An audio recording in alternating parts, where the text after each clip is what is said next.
Então a gente agradece aí a atenção de vocês, o carinho, que a gente possa ter aqui alguns minutinhos de conversa fraterna em torno do Evangelho segundo o Espiritismo. E hoje o tema que nos pediram, nos sugeriram, era causas atuais das aflições, que está lá constando no Evangelho segundo o Espiritismo, acho que no capítulo 5, se não me engano. E todo mundo mais ou menos já deve ter passado por essa lição, porque quando a gente entra na casa espírita, a primeira recomendação que a gente recebe, na maioria das vezes, é para a gente fazer o Evangelho no lar, não é isso? Então, quando a gente começa a trabalhar aqui na casa, começa a frequentar, o pessoal está sempre falando Evangelho no lar, né? E a princípio a gente começa o Evangelho no lar com uma lição aleatória, e com o tempo a gente vai colocando uma lição mais sistematizada, começando com as primeiras e seguindo em frente. Quem já faz Evangelho há alguns anos, mais ou menos, sabe que essa lição mostra pra gente por que nós vivemos os nossos dramas, e ele procura mostrar e explicar pra gente sob a ótica da atualidade. Por quê? Porque a gente olha pra gente e pensa, olha, estou vivendo esse drama, essa dificuldade, esse problema, mas eu acho que eu sei a causa, né? Então, acho que a maioria de nós já passou por essa lição e tem mais ou menos uma ideia do que seja a causa atual, que é uma consequência de agora, de hoje, dessa vida, né? Então, algumas coisas a gente está vivendo por conta de situações que nós já vivemos nessa vida. Então, é isso que nós observamos como as causas atuais. Então, não é difícil a gente identificar, por exemplo, alguma questão de saúde por algum abuso na infância, na adolescência, na juventude. Não é difícil a gente identificar algumas coisas que podem nos acontecer, porque nós lembramos muito fortemente desta mesma vida. A dificuldade existe quando a gente vem com problemas e a gente não consegue identificar. E aí os espíritos já previram isso e colocaram as causas anteriores das aflições, né? E aí a gente não consegue achar nessa vida, a gente tem que procurar em outra vida, né? Mas eu tive um conhecido meu, para a gente relaxar um pouco, está muito forte essa conversa, né? Vamos relaxar um pouco, né? A gente tive um amigo meu, que eu tenho ainda, ele está encarnado, ele tem 77 anos. É novo ainda, jovem, né? Novinho. Hoje em dia é jovem, né? Mas quando a gente era criança, que não falava que a pessoa ia fazer 60 anos, a gente já imaginava o dia do velório, né? Mas hoje não, você vê as pessoas dirigindo automóvel com 90 anos, vai no Detran fazer o exame, briga lá com o povo do Detran, porque ele não sabe identificar o amarelo do vermelho, então ele fica bravo lá, porque não, mas eu sei dirigir, eu dirijo há 50 anos na minha vida, 70 anos.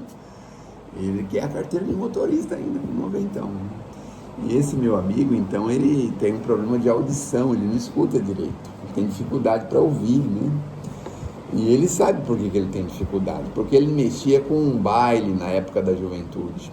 E naquela época, bom, até hoje, né? Os bailes tem aquelas caixas de som enormes, às vezes a pessoa tem que ficar ali perto para pôr as músicas, aquela coisa toda. Então ele sabe que ele usufruiu do tímpano de uma forma indevida, né? E aí surgiu o problema da deficiência auditiva. Então ele tem plena consciência disso. É uma causa atual, não é? Então ele sabe de onde veio essa deficiência auditiva. O duro seria se ele tivesse tido uma vida regrada, a vida inteira, a encarnação inteira. E aí aparecesse o problema auditivo, aí obviamente ele ia questionar, falar, mas eu não fiz nada que pudesse justificar. Esse que pede a carteira de motorista com 90 anos, ele já desencarnou. E ele dirigia, mas ele não enxergava muito bem. E ele tinha uma companheira que também tinha bastante idade, também não enxergava muito bem. Então, um tinha um olho bom de um lado, o outro tinha um olho bom do outro lado. Aí juntavam os dois, então eles estavam dirigindo. Então, quando chegavam num lugar assim, falava assim, ô Eduardo, você está muito perto da guia, vai mais para lá. E ele vinha com o carro mais para cá, né? Era para compensar, né? Na visão dos dois, um enxergava bem da esquerda, outro da direita, e graças a Deus ele não foi por acidente de carro, foi outros motivos que eles desencarnaram, os dois já desencarnaram. Então, a gente consegue identificar, por exemplo, as pessoas que têm problemas de vista, né, ocular, muitas vezes também, né, forçou a vista muito fortemente, teve assim aquela participação na aflição. As pessoas que têm problemas de saúde, têm a participação nos excessos, é muito comum a gente ter excesso. Olha, leva muito tempo, e às vezes mais de uma encarnação, para a gente conseguir equilibrar a nossa alimentação, viu? Leva um tempo.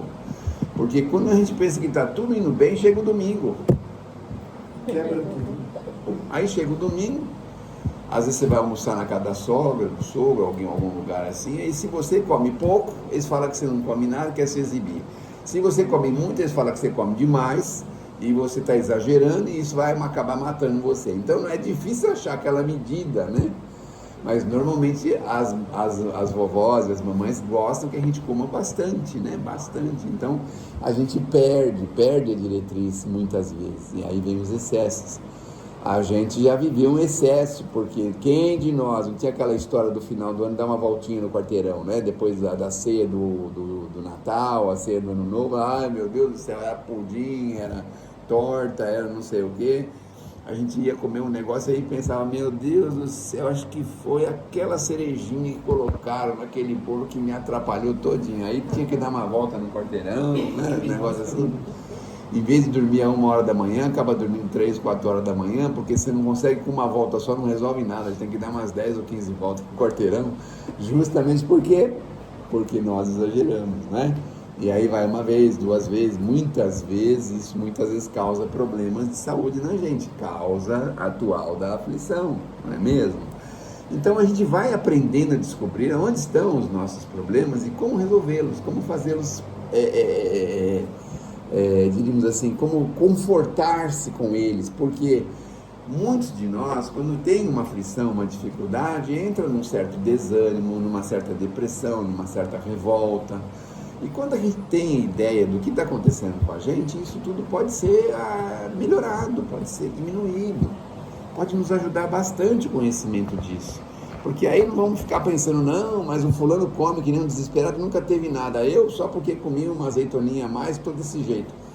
A gente vai saber, a gente sabe que a gente exagerou, que a gente costuma exagerar, que a gente precisa aprender a maneirar. A gente não tem ainda a medida correta para cada um.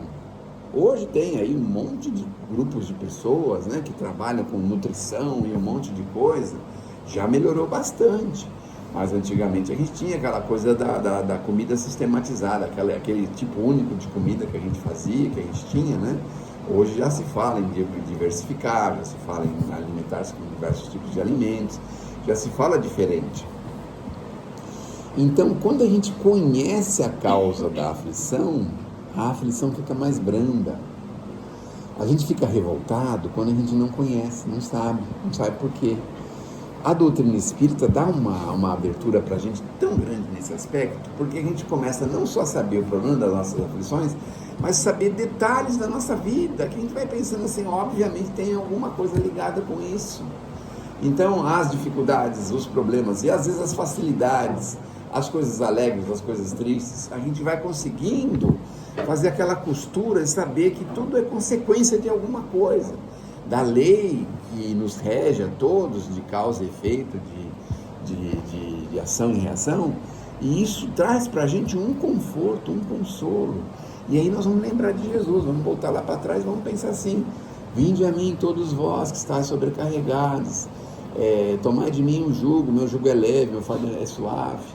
Quando a gente consegue entender isso, mas a vida da gente dá um alívio, parece que a gente tira um saco de pedra das costas. Porque quando as pessoas vivem numa espécie de quartinho escuro, a vida é uma aflição total, é o tempo todo. Tanto é que as pessoas andam temerosas na rua, porque pode a qualquer momento alguém querer tirar algum patrimônio dela. Ela anda temerosa em qualquer lugar que ela vai, ela acha que a pessoa vai em algum lugar, a pessoa vai aplicar um golpe nela, atender o telefone é um golpe que vão dar na gente, a gente está o tempo todo assim, dentro de um quartinho escuro. Quando a doutrina liga a luz para a gente olha tudo onde estão as coisas, tudo direitinho, parece que a vida da gente fica tão mais suave, fica fácil de achar as coisas, né? Fica fácil de viver, fica fácil de conviver.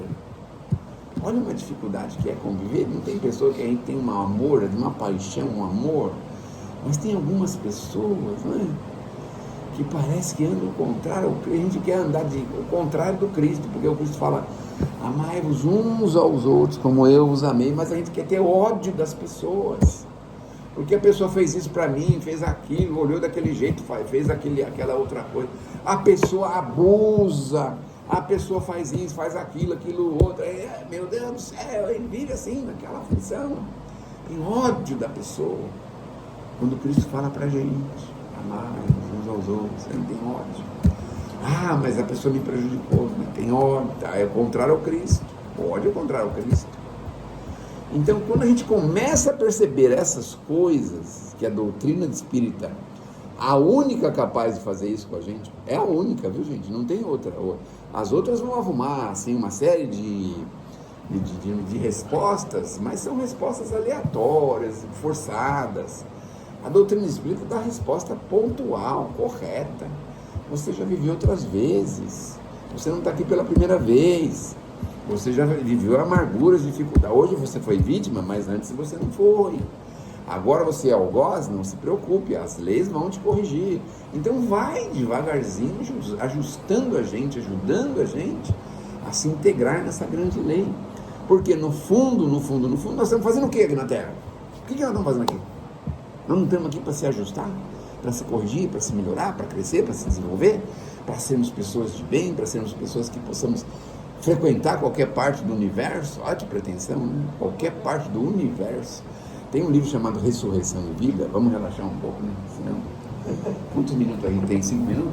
Falta 15 para 9. Ah, tem mais um pouco. Mas eles aguentam, não?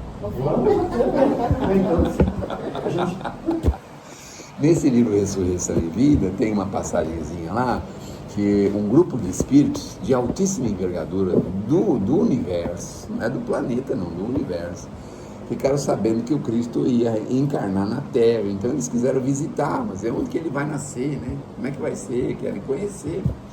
Imagina mais ou menos 2.500 anos atrás a Terra, né? Aí eles viajavam, não chegavam nunca chegavam. Meu Deus do céu, que lugar longe, mas aonde que é isso? Até que conseguiram achar a galáxia. Ah, essa galáxia, havia lá, meu Deus, aqui que ele vai encarnar, nessa galáxia. Aí procuraram a Terra. É difícil achar a Terra, porque a Terra é que nem um grãozinho de areia, assim, dentro da praia. Aí foram devagarzinho, devia ter um bom localizador, né? Esse sistema de localização muito bom, porque aí foram devagarzinho e acharam a Terra.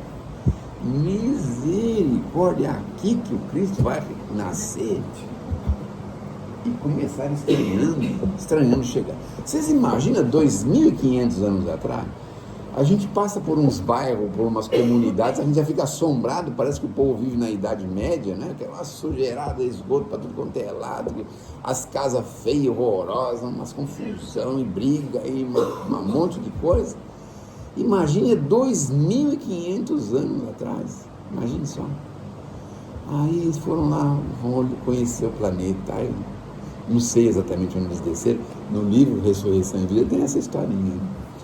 Aí vai conhecer o planeta e tal, vão ver os habitantes. Imagina os habitantes de 2.500 anos atrás. Mas o Cristo vai vir para esse planeta, meu Deus do céu. Estavam todos assombrados de saber onde o Cristo ia encarnar. Assombrados com a Terra. Veja como que era a Terra há 2.500 anos. A gente reclama hoje, né? Mas quando a gente precisa lavar a mão, só abrir a torneira e lavar, né? Mas imagina 2.500, você tinha que ir no rio, não sei quantos quilômetros de distância para pegar água, dentro de um negócio desse tamanho, que era um pote enorme assim, mas só tinha um pouquinho de água dentro, carregar aquele troço, trazer. Imagine só, 2.500 anos. Aí foram observar a atitude das pessoas, né? Como que eles agiam, imagine. Hoje a gente ainda tem esse negócio de querer tomar o país do outro, querer acabar com a raça do outro, acabar com isso. 2.500 anos, imagina 2.500 anos atrás. Então eles ficaram tão assombrados, saíram desolados daqui, desolados. Eu não sei, parece que alguns deles veio junto com o Cristo, mas a maioria não veio. A maioria ficou por lá mesmo, né? Então a gente vai esperar mais um tempinho, né? É que nem uma pessoa que está mudando de casa, vai falar, vem aqui me visitar, não deixa, vai arrumando primeiro as coisas, depois eu vou, daqui 1 mês, 2 meses, né? Vai encontrar a casa tudo bagunçada, e pior que sobra serviço para quem chega lá, né? Para ajudar a arrumar, lavar, tirar gordura, não sei o quê, né? Então, tirar poeira. Então é mais ou menos isso que aconteceu. Vamos esperar um pouco e tal, deixa o Cristo ir aí, resolver os problemas dele. O Cristo só ficou 30 anos, né, na Terra, 33 anos, né? 30 anos, conseguiu ficar 30 anos, meu Deus do céu. a gente já logo deu um jeito de mandar ele de volta, porque imagine 2000 anos atrás falar de amor. Se hoje a gente fala de amor, a gente já fica... Não é esse amor de música, de novela, dessas bobagens, não. É um amor verdadeiro, de fraternidade pura, de amor sincero, não é? A gente ainda fica meio assim... né? A gente não sabe ainda como se comportar. Quando alguém tem gestos de amor com a gente fica também meio assim, né? Meio cismado, meio assim. Associa amor com interesse. É uma confusão, né, que a gente faz aqui na Terra, né? E ainda 2000 anos, quando ele fala isso, 2000 anos. Qual era a preocupação do Cristo quando esteve com a gente? Nenhuma, absolutamente nenhuma. Vão te matar. Sabia o que ia acontecer com ele, né? Mas mesmo assim continuou falando, conversando com as pessoas, fazendo a mesma coisa que sempre fez. Então, é fácil identificar um problema desta vida, não é difícil. A pessoa abusou no tabaco, por exemplo. Abusou no tabaco, tem consequência. Apesar de tem gente fanática em tudo, mas tem fanático que fala que não. Uma vez eu entrei no elevador e tinha um moço que estava completinho, todinho branco, né? Cara branca, a boca, só a boca vermelha assim, nariz assim, branco, os olhinhos dava para ver, todo branco. Eu falei, nossa, tá mexendo. Eu trabalho com gesso. Eu falei, nossa, com gesso, né? E o senhor não sente mal? Não faz mais mal, não, já foi comprovado. O pó do gesso não faz mal, não. A gente vai fazer o quê? Vai tentar insistir com ele? Não faz mal, que bom, né? Eu não posso. O senhor, só o fato do senhor estar aqui no elevador, eu já estou ficando com problema, que eu tenho problema respiratório, né? Agora imagine a pessoa respirando aquele gesso o tempo inteiro, misericórdia. Mas enfim, a gente já sabe, depois se vê a consequência, lá um probleminha de pulmão, de respiração, de, sei lá, laringite, sei lá o quê, né? Então a gente já sabe que isso tem causas, né? O tabagista também, ele quer insistir que o cigarro não faz mal, ele insiste com isso. Mas nada faz mal, desde que não seja exagerado, né? Se você, por exemplo, comer 1 quilo de macarrão, comer um pouco de macarrão faz até bem, mas comer 1 quilo de macarrão é fogo, né? Faz mal, óbvio que faz. Exagero, excesso, tudo faz mal. Então, se a pessoa fuma um cigarrinho por dia, sei lá, pode ser até que nunca tenha problema. Mas a pessoa não se contenta em fumar um cigarrinho por dia, não é? Ela quer comprar uma carteira de cigarro desse tamanho, vem 20, né? Não sei se vem 20, se estão diminuindo, mas vem 20 cigarros, 20 maços de cigarro, porque não pode faltar o bendito, né? Não pode faltar qualquer outra coisa, mas o cigarro não pode faltar no meio da noite, essas coisas, né? Enfim, excessos causam problemas e a gente quando vai chegar lá na frente, vai saber que foi excesso da nossa parte, não é? Então, essas são as causas de agora, as causas atuais. Mas a minha pergunta, que é assim, e os problemas emocionais que nós temos? Minha esposa, meu marido, é causa dessa vida mesmo? O que eu causei para ele, né? Não tem umas perguntas assim que a gente pode fazer? Uma vez foram conversar com o Chico, então, o Chico respondia, quando ele sabia, ele respondia, e ele tinha sempre um certo humor nas respostas do Chico, porque o Chico era muito brincalhão, ao contrário do que as pessoas imaginavam, né? Ele brincava muito, gostava muito de brincar. E aí ele falou assim, Chico, é verdade que a gente já se conhece de outras vidas? Já se conhecemos, sim. Olha, vou te dar um exemplo. Se você pegar um ônibus e falar no ônibus com uma pessoa do seu lado assim, nossa, como tem feito calor, e a pessoa responder, você tem razão, mas parece que hoje à tarde vai chover, e conversar 2 minutinhos com você, você conhece essa pessoa há pelo menos uns 1500 anos. Nossa, tudo isso, tudo. E os amigos da gente? Os amigos da gente uns 5.000 anos, 7.000 anos, que a gente conhece. E aí ela parou um pouco, ficou pensando assim, como perguntar aquilo, né? Chico, e o meu marido que dorme na minha cama? Aí o Chico falou assim, esse daí você já conhece há uns 15, 20.000 anos. Já pensaram num negócio desse? 15.000 anos a gente conhecer uma pessoa aqui, e nem conhece, né? Porque ainda a gente está descobrindo a pessoa ainda hoje, porque tem coisa que a gente nem sabe que ele faz, né? Nem conhece direito a pessoa, e já está com ela 15.000 anos. Você imagina como que são as coisas, né? Então, obviamente, os relacionamentos, quando não é por uma certa vulgaridade, por uma certa por uma certa, não só vulgaridade, mas assim, é uma coisa ansiosa, uma ansiedade, né? Porque tem gente que tem uma ansiedade muito grande, né? Tem aquela sensação, acho que deve lembrar da outra vida, pensa assim, se eu bobear eu vou ficar sem casar, então ela fica querendo arrumar de qualquer jeito um casamento, né? Se não for por essa razão, então, se for problemático o casamento, o Kardec fala que 80% das relações são problemáticas, vocês já sabiam disso? 80% são reencontros para regenerar-se, 80%. É um percentual muito grande, né? Por isso que é difícil ver o casal unido, firme, né? É difícil. Quando a gente vê, por exemplo, dois senhorzinhos, senhorinha, né, de mãozinha dada, andando, aí a gente fala, nossa, que coisa, que sonho, né? Mas é difícil, porque na maioria das vezes nós estamos num casamento de reajuste, na maioria das vezes. Se não foi esse casamento ansioso, da pessoa querer se casar a qualquer preço, de qualquer jeito, né? Aí a gente pode dizer o seguinte, mas como que foi escolhido o seu companheiro, a sua companheira? A maioria das vezes a gente escolhe algum lugar para conhecer, né? Então, por exemplo, assim, o forró. Aí no forró para conhecer alguém, não é? Aí vai no forró para conhecer. Aí você vê ele lá tomando um traguinho de alguma coisa, fala, ele só toma só socialmente, né? Ele bebe só socialmente. Aí você leva para casa, aí passa uns 2, 3 meses, você descobre que não era só socialmente. Leva não. Leva não. Não leva? Esse aí não. Não leva não, porque isso é fria, né? Eu nem casei. Leva não. É, isso mesmo. Então, aí você, com aquela ansiedade, você fala, não, é só socialmente. Aí ele começa na sexta e depois vai pro sábado, fica sexta, sábado, domingo, depois domingo, segunda, terça, quarta, quinta. Aí vem sexta, sábado, domingo, segunda, terça, quarta e quinta. Tudo socialmente, né?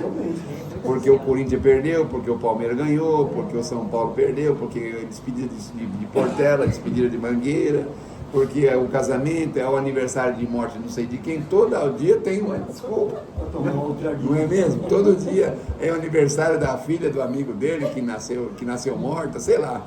Essas coisas que pode acontecer, né? E aí é um casamento de ansiedade. Aí nesse caso, né? Aí é melhor não levar, né? É melhor não levar. Tem uma recomendação aqui que é melhor não levar. Mas e se encantou, né? Se encantou pelo príncipe encantado, né? Aí a gente tem aquela ideia, não vai parar, ele vai parar, vou fazer ele parar, né? A gente fica uns 40, 50 anos tentando fazer ele parar, né? Até a gente desistir. Aí a gente está lá, dentro de uma caixinha quadradinha, em cima de uma mesa, pensando assim, não consegui, 50 anos tentando fazer ele parar. E o pior é que eu fui antes que ele, o bandido bebe igual e eu fui primeiro, né? Não consegui fazer ele parar. Eu que tive que parar de falar, né? Porque estou aqui em cima dessa caixinha quadradinha, em cima da mesa, né? Todo mundo rezando para mim. Então, tem esse problema, né? Mas, enfim, a gente precisa entender que as causas de agora, elas são presentes, estão muito perto da gente, e a gente pode evitar, e pode também, se entrou numa fria, né? A gente também pode resolver. Olha como é que resolve, quando entrou na fria da ansiedade. Querem a receita? É fácil, viu? A receita, e não é com advogado não, é sem advogado, viu? A receita é Jesus, é amar. Tem uma mensagem do Chico, parece tom de brincadeira, mas é uma coisa muito séria, né? Tinha uma senhora que tinha um companheirinho que tinha um problema com álcool e ela todas as noites sentava numa cadeirinha que ela tinha de balanço e ficava esperando o companheiro chegar. Ele chegava de madrugada, às vezes meio desconjuntado, aquela coisa, né? Ele chegava, ela não falava nenhuma palavra, levantava, ia no fogão, esquentava lá uma sopinha para ele, servia ele. Então isso fez 1 ano, 2 anos, 3 anos, 5 anos, 10 anos fazendo isso. Olha só. Depois de um tempão, que é perto de 10 anos, eu não sei exatamente se é 10 anos, mas depois de um tempo muito grande, o que aconteceu? Um dia ele chega em casa, olha para aquilo, se alimentando e fala, meu Deus do céu, essa mulher nunca me censurou, sempre me tratou da mesma maneira, sempre cuidou de mim da mesma forma, e eu fazendo isso com ela. Imagine só, ele caiu em si. Olha, caiu em si. Pelo gesto de amor, de renúncia dessa senhora. Então, eu não estou dizendo que essa seja a forma correta, né? Mas a forma correta efetivamente é a prática do amor. É claro que quando entra outros problemas, a gente precisa ponderar, precisa entender direitinho para ver o que pode acontecer. Mas se não tem um outro problema, porque às vezes é só aquele problema que a pessoa tem, só aquele defeito, aquele vício, aquela coisa. Se é só aquilo, é possível resolver através da prática do amor. Então, as causas atuais a gente já consegue resolver antes de ir embora, porque a ideia básica é essa, viu? A gente tem que resolver isso antes de voltar para o mundo espiritual. Eu estou falando de mudança porque eu estou de mudança também, está uma bagunça na minha casa, mas é assim, é mais ou menos assim. Em vez de você pegar e juntar as bagunças e levar tudo para arrumar na casa que você vai morar, seria muito melhor se você já arrumasse antes de levar. Ah, isso aqui não presta, vou jogar fora, isso aqui. Ficaria muito mais leve, né? Então, as causas atuais servem para isso. Quando a gente percebe elas, resolve antes de se mudar. Resolve antes. Aí fica mais fácil, quando você chegar do outro lado, e aquele problema está resolvido, já resolvi. Olha que coisa. Tem um livro chamado Voltei, do irmão Jacó.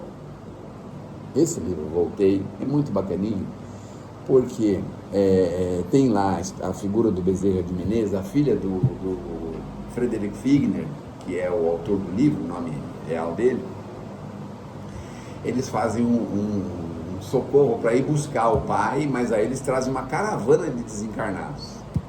Eles têm que passar por uma espécie de uma ponte. Já ouviram falar isso? Depois que eu ouvi falar isso, eu fiquei curioso, porque parece que tem um super-herói que também ele passa uma ponte, não sei aquele que tem um martelo, não sei, um desses aí. É o Thor.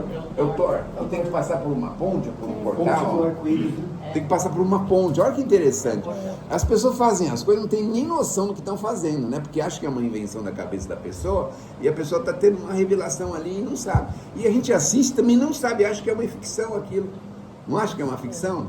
Então, aí tem que passar uma determinada ponte. Aí está lá a caravana vindo e tal para passar essa ponte. De repente, uma pessoa que está na porta da ponte não deixa passar e fala assim: opa, por que ele pode e eu não posso? Ele fez o mesmo crime que eu. Falou lá para um integrante da caravana. Aí teve que parar a caravana, vai lá o Bezerra conversar com o moço que não queria deixar a caravana passar porque ele queria ir também.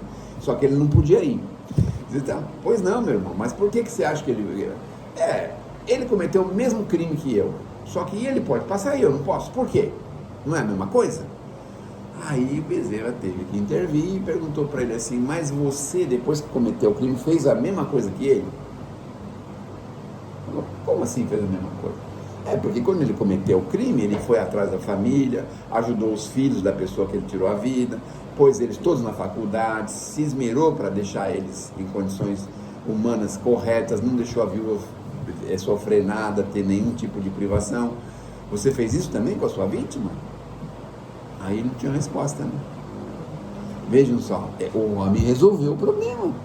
Ele criou uma causa nessa vida e já resolveu, porque ele caiu em si e foi atrás do erro dele para corrigir aquele erro forte que ele tinha tido. E resolveu, porque ele acolheu a família, ele favoreceu a família. De forma direta ou indireta, isso não tem importância, mas o fato é que ele se preocupou e resolveu aquela questão. Então tem muita coisa da parte da gente que a gente pode resolver. Você já não viu aquela história das pessoas que têm problema de saúde, aí tá lá no hospital, fala assim: fulano quer falar com você, mas ele é meu inimigo, eu não sei, não, ele quer se desculpar com você. Aí a pessoa vai lá, né, às vezes é um familiar, tá anos sem falar, queria pedir desculpa pelo que eu fiz e tal. Quer resolver antes de partir. Agora, também precisa a gente estar no leito de morte para chamar os nossos inimigos para se reconciliar com eles? Claro que não precisa, né? É só hoje mandar um WhatsApp.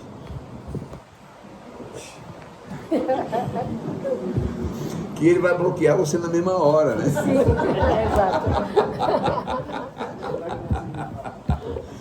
Então, como é que é? Não, você está fazendo a sua parte, né? Mas graças a Deus que ele não atendeu, mas eu fiz a minha parte. Fez a minha parte. Mas então, uma coisa que é legal, que eu aprendi com o senhor de idade também, que foi muito legal, que ele falou assim que ele estava brigado com outro senhor, e os dois estavam brigados lá, uma confusão lascada. Aí ele pegou e ligou para o outro e falou assim: fulano, vamos levantar a bandeira branca, nós dois? Quer dizer, a bandeira da paz, né? Da guerra que eles estavam tendo. Vamos levantar a bandeira branca, a bandeira da paz, a bandeira branca. Então foi uma forma interessante de iniciar uma conversa de reconciliação, né? Porque realmente chega uma hora que, eu não sei, a gente fica, né? Todo mundo tem razão de um lado, tem razão do outro e tudo. Então é assim, a minha sogra me ensinou uma coisa que é interessante. Ela falou assim que o casal não pode dormir brigado. Não é isso? A sua sogra também te ensinou isso? Uma amiga me ensinou isso. Ah, uma amiga sua. Então, isso é sabedoria dos antigos, né? Aí ela estava falando assim que, olha, tem que conversar para não dormir brigado. Tá bom, então de vez em quando nós brigamos lá em casa, né? E aí um contou com o outro, falou, ó, eu sei que eu tô certo, mas você me desculpa, sabe? Tipo assim, né? Pelo menos para reconciliar, porque aí não tem problema, né? Porque aí já dorme mais sossegado, mais em paz. Então, minha gente, não é difícil identificar o problema de hoje, não é difícil também a gente ir em busca da solução, porque às vezes também a gente tem aquela ideia que a gente tem que resolver isso rapidamente. A gente tem que ir arrumando formas de resolver. É como a construção de uma casa. Ninguém constrói uma casa de um dia para o outro. Tem que ver os alicerces, tem que ver como é que vai fazer os pontos, fazer as medições e ir construindo essa reconciliação. Então vamos construindo, sabe? Assim, primeiro parar de pensar o mal da pessoa, começar a pensar no bem, vibrar por ela, fazer uma prece por ela, no momento que nós estamos juntos, lembrar dela, pedir ajuda por ela. No Evangelho no Lar também fazer a mesma coisa, começar moralmente se reconciliando, mentalmente se reconciliando, porque aí a gente vai arrumando um caminho para corrigir, para acertar.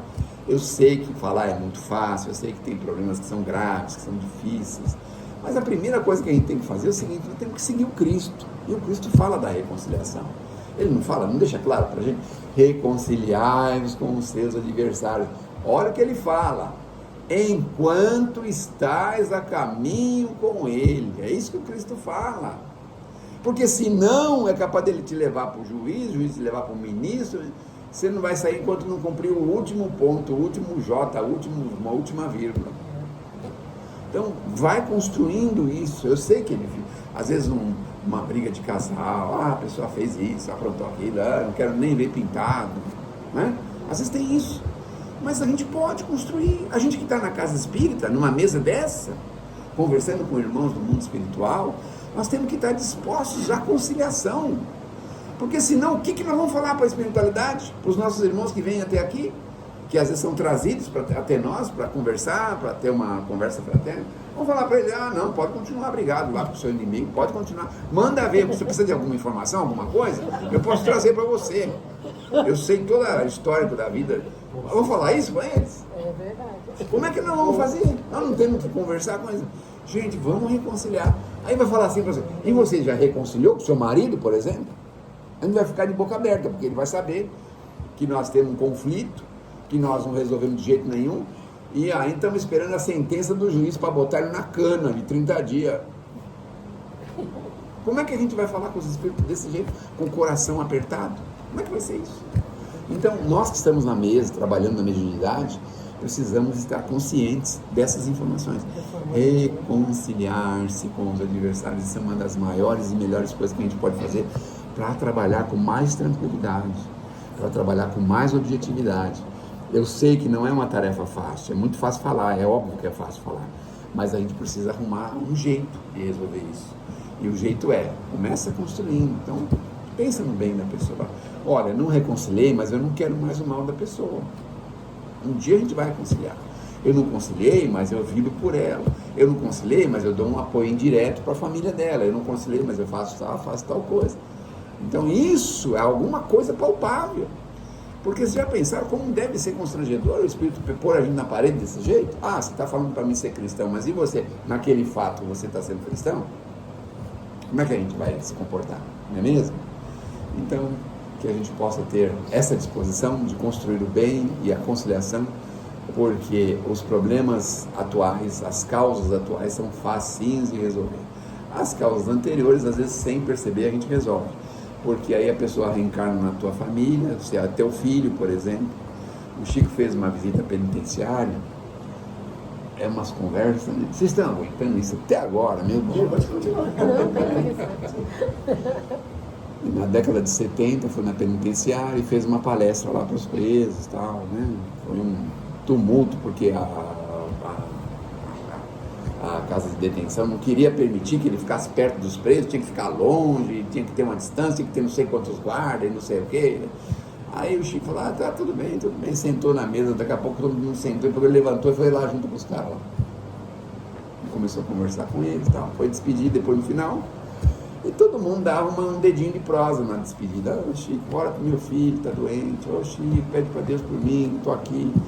Aí teve um moço que falou assim, Chico, vou ser sincero, eu não tenho mais jeito, porque eu já matei 8 pessoas. Ele falou, mas é claro, meu irmão, que você tem jeito. Como assim tem jeito? Tem jeito, sim. A única coisa que você fez, você já encomendou 8 filhos para a próxima encarnação. Agora vocês imaginam, esse filho que foi tirado da vida pelo pai, como que ele vai vir? Se ele não aprendeu a reconciliar? Ele vai vir revoltado, difícil. E não é tão comum a gente ver filho revoltado com o pai, bravo com o pai, nervoso com o pai, não perdoa o pai. Ah, o pai faz qualquer bobagem, não perdoa, sabe assim? Tudo é ferro e fogo, e você tem aquele trabalhão com ele, uma despesa enorme, ele nunca está contente com nada, ele nunca quer nada, ele sempre está querendo botar fogo no circo, fala mal de você para todo mundo, e põe você contra a sua esposa, assim, não tem muitos casais que têm filhos assim? E aí, de onde são eles? Então, não importa, né? Importa que se a gente identificou o problema, nós temos que ir atrás da solução. Que Deus nos abençoe, que Jesus nos ilumine, que vocês possam ter um excelente trabalho e que a gente possa continuar, né? Pensando no Cristo, mas acima de tudo, fazermos o que for possível para nos aproximarmos do Cristo. O que for possível, porque não existe maior tarefa na Terra. Você pode ser milionário, ter um negócio de ouro, pode ser o que for, mas se você não se aproximar do Cristo, você está longe da sua felicidade real e verdadeira. Muito obrigado.